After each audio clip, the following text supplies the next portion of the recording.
तो हमारे MP board वाले बच्चों की होने वाली बल्ले बल्ले, क्योंकि आज जो क्वेश्चन पेपर बता रहा हूँ ना, आज ये क्वेश्चन आपको पेपर आपको 60 नंबर आराम से दिलाएगा, 60 नंबर। ठीक है, एक बार इतना जाने कितने वीडियो देखे होंगे, एक बार इस वीडियो में जितने क्वेश्चन बताए गए उनको दे जाओ, देख के चले जाओ। हो सकता है आ जाएगा तो फिर क्या करोगे, फिर आपकी बढ़ जाएगी। ठीक है, पछताओगे, पछताना हाथ में रह जाएगा, तो पछतावा नहीं रहे, इसलिए 2-4 मिनट हेट के जल्दी से देख लो।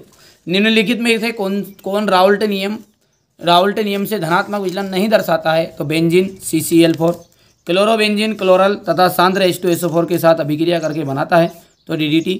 मिर्वेन का जो तेल है नाइट्रोबेंजीन। शून्य कोटि की अभिक्रिया के दर स्थिरांक की इकाई है तो mole, litre inverse, second inverse. Vitamin का जाएगा राइबोफ्लेविन। परासरण दाब ज्ञात करने का जो सूत्र है पाई बराबर पे N RT/V आ जाएगा, यहाँ पर है, ये हो जाएगा हमारा। ठीक है, बढ़िया से आप तो कंप्लीट करो। ये क्वेश्चन नंबर 4 हो गया, ये 5 हो गया, हो गया।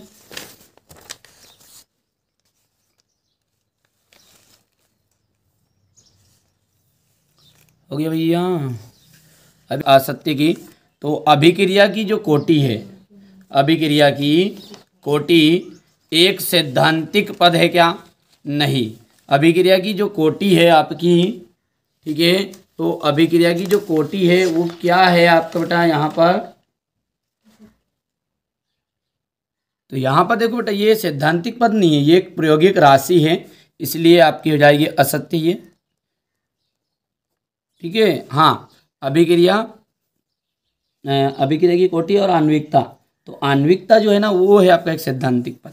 अंतर आता नहीं था, अभिक्रिया की कोटि और आणविकता में अंतर बताइए, तो वो है वहाँ पर, वो है सैद्धांतिक पद, और ये कि आपकी प्रायोगिक राशि है कोटि। तो एसिटिक अम्ल, एसिटिक जो अम्ल है एक प्रबल अम्ल है? नहीं, दुर्बल अम्ल है भैया। तो यहाँ पर हो जाएगा ये आपका,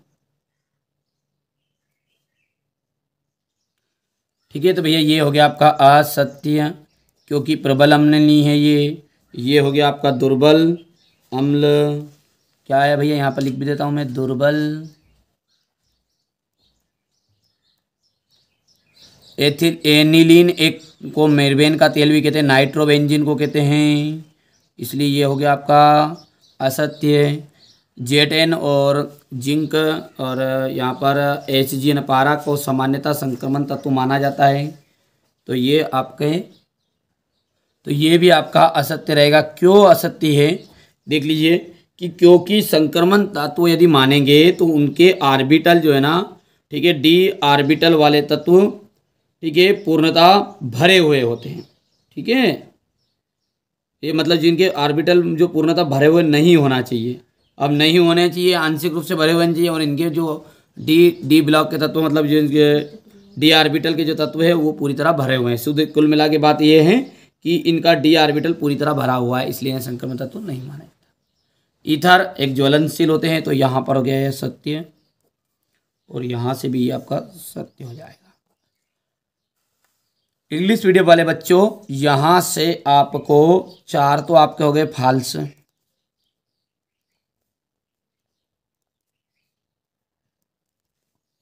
नीचे वाले 2 हो गए ट्रू, रहेगा ध्यान। चलिए आगे बढ़ते हैं और अगला देखते हैं।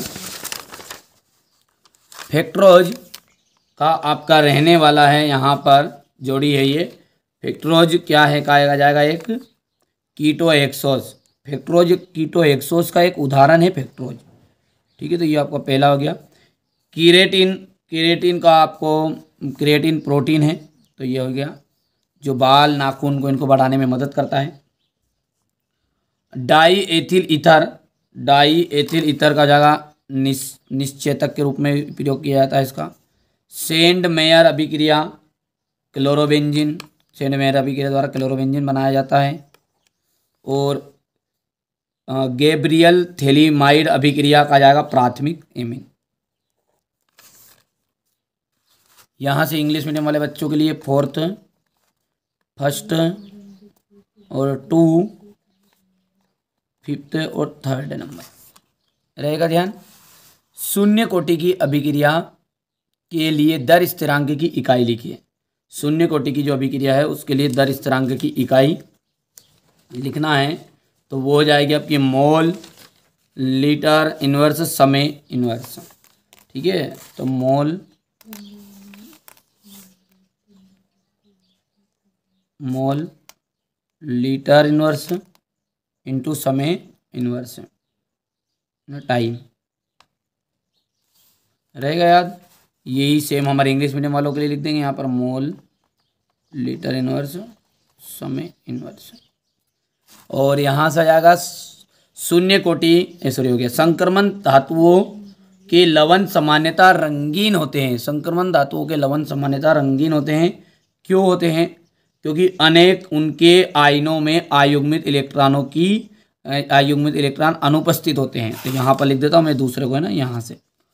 चलो मैं रोक के लिख देता हूँ। तो ये मैंने लिख दिया है यहाँ पर बच्चों के लिए पहले से, ठीक है। और संक्रमण धातुओं के लवण सामान्यतः रंगीन होते तो हो गया। स्कैंडियम का इलेक्ट्रॉनिक विन्यास आपको लिखना है, तो यहाँ पर ये लिख देंगे अपन AR और 3D1 4S2 लिख देना। EDTA का रासायनिक नाम क्या है? तो देखिए यहाँ पर थोड़ी जगह कम थी तो मैंने लिख लिया पहले ही समझाने के लिए आपको। EDTA का रासायनिक नाम क्या है? तो एथिलीन डाइमेनेटे होगा और टेट्रा एसिटिक एसिड कर लोगे। और बेंजीन को सूर्य के प्रकाश की उपस्थिति में Cl2 के साथ क्रिया कराने पर बनता है। तो इसका जाएगा यहाँ पर आपका BHC हो गया भैया। चलिए बेटा ये हो गया BHC बोल दो, या फिर बेंजीन हेक्साक्लोराइड, बेंजीन हेक्साक्लोराइड लिख दोगे। चलिए इंग्लिश मीडियम वाले बच्चे हमारे बहुत ही समझदार है, ट्रांसलेट कर लेंगे ऊपर से भी लिखी हुई लाइन में से भी। अब यहाँ पर जो क्वेश्चन नंबर 6 है, यहाँ से जो आपके क्वेश्चन आंसर है उसका सॉल्यूशन मैं एक साथ दूंगा आपको। स्क्रीनशॉट ले लो, तुरंत ले लो स्क्रीनशॉट, एक साथ देंगे बेटा, है ना। ये हो गया आपका क्वेश्चन नंबर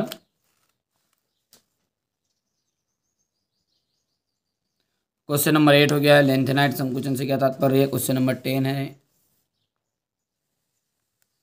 ये रहेगा आपका क्वेश्चन नंबर 11 12 क्या 11 12 के बाद में हो जाएगा आपका ये क्वेश्चन नंबर 13।